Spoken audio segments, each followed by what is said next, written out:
Hello everyone. So let's continue our analysis and of chapter 5. So let me show again the list of topics. So right now we have solved some problems on the first four topics. Now I come to this topic of capitalized equivalent or CE. So what is this concept of capitalized equivalence? So again let's look at the example problem. So first we will solve this problem 5.34 from the engineering economics textbook. Okay. So have a look at this problem. The problem is like this. So consider an investment project, okay, the cash flow pattern of which repeats itself every 5 years, forever. Okay, so forever is a keyword here, and repeat every 5 years. Okay, so that means look at the first year. First year, I am generating $150. Second year again, I'm generating $150. Third year and fourth year, $60 I'm generating respectively. And then fifth year again, $30. So zero, that is first 5 years. Then 6 years to 10 years, again the same pattern repeats. 150, 60, 60, 30.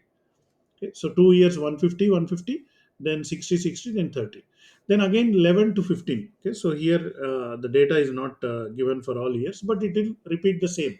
Okay, so, and here forever it is saying, okay, show the accompanying diagram at the interest rate of 12%. So, compute the capitalized equivalent amount for this project. Okay, so how do we solve this? Okay, so I will explain how to solve this. First, let us calculate the present worth. Okay, see, I'm getting future revenues. So, what is the present worth of those future revenues? Okay, so let me calculate, and here 12% is the interest rate. Okay, so I'll just take one set. Okay, so here is 0 1 2 3 4 5, and my future cash flows is $150 here, $150 here. Okay, two times $60, and finally $30. So this is the cash flow, or I can call it AN. Okay. So now what is the present worth I want to calculate? Okay, so P by F I have to use. Okay, so for 12%. So I'll get the factors, right? So because these are all future revenues, what is the present value of that? I want to calculate. Okay, so I will go for P by F.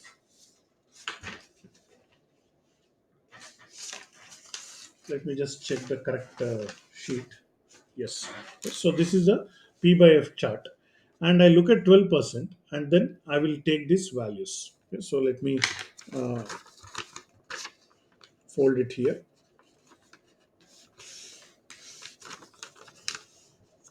So first year it is 8929. Second year it is 7972. Third year it is 7118. Fourth year it is 6355. And fifth year it is 5674. Okay, so this is the P by A factor. So according to this, then what is the present worth? Okay, so present worth here it will be anyway zero. So I just have to multiply this. Okay, so let me quickly do that. Let me just check once again these numbers. All right. So I want to find the present value given the future value. Okay. So quickly now I need to do these calculations. So 150 multiplied by 0.8929. So I'm getting 133.93. So I'll make it 134. So 150 multiplied by 0.7972. So 119.58. So I'll make it 120. I'm just rounding off to the nearest this thing, 0.71. Of course, in the exam, you will have to calculate it a little bit more accurately. So I'll make it 43. And the next one will be 0.6355 multiplied by 60. So it will be 38. And last one will be 0.5674 multiplied by 30. So 70.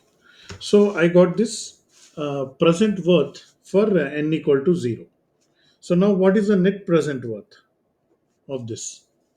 So I need to add all this. So let me add that.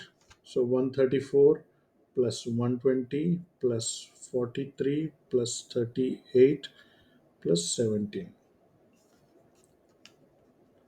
Let me check that again.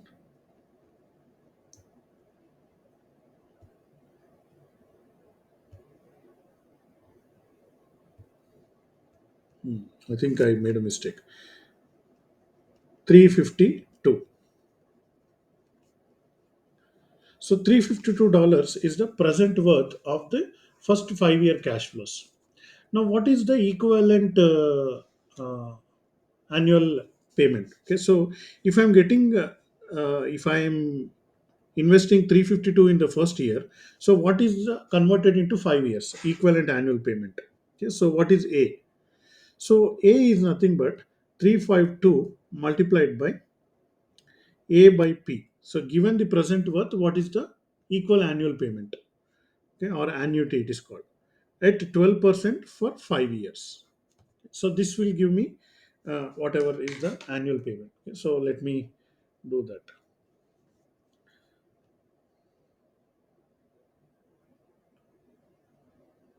So I look at the A by P sheet. So actually I don't have A by B sheet. I have P by A sheet, but doesn't matter. The value will be 1 by, I have to just take the reciprocal of the value. So 12%, 5 years. So I take 12% and I'll take 5 years. 3.6048. 3.6048. So it will be 352 divided by 3.6048. Why I am dividing? Actually, I want A by P, but the sheet I have is P by A. So instead of multiplying, I am dividing, and it will be the same. So how much will it be? So let me calculate that. 352 divided by 3.6048. So I'm getting $97.64 per year. Okay, so now I have the equivalence now. Okay, so this is exactly equal to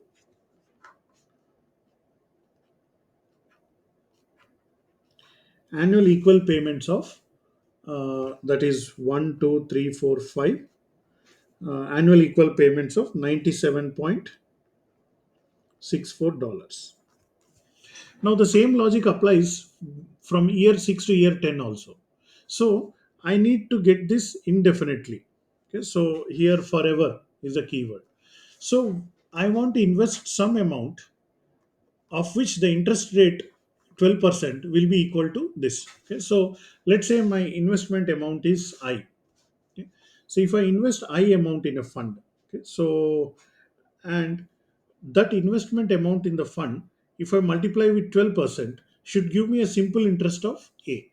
Okay, so therefore, my investment needed will be A by 12% or A by I. So that will be 97.64 divided by 0.12. So let me do that.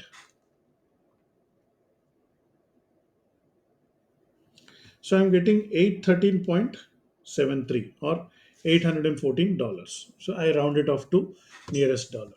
So what is the meaning? That means if I invest $814, okay, then how much interest it will give in the first year? It will give me interest of 97.64. That 97.64 is equivalent to whatever I'm getting from this.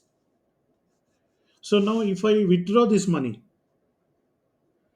then these two will cancel out each other. Again, next simple interest again I will get same in the next year, like that every year forever. So forever I can withdraw 97.64 if I invest $814. Okay, so that is the capitalized equivalent amount. Okay, capitalized equivalent is $814. So this is the final answer for this particular question. Okay, so up to here, up to calculation of net present worth you already know. Then calculation into, then finding the annual equivalent payments. Now annual equivalent payment divided by the interest rate will give me the capital equivalent, which will give me forever that amount. So I hope this was interesting. So let's see in the next video.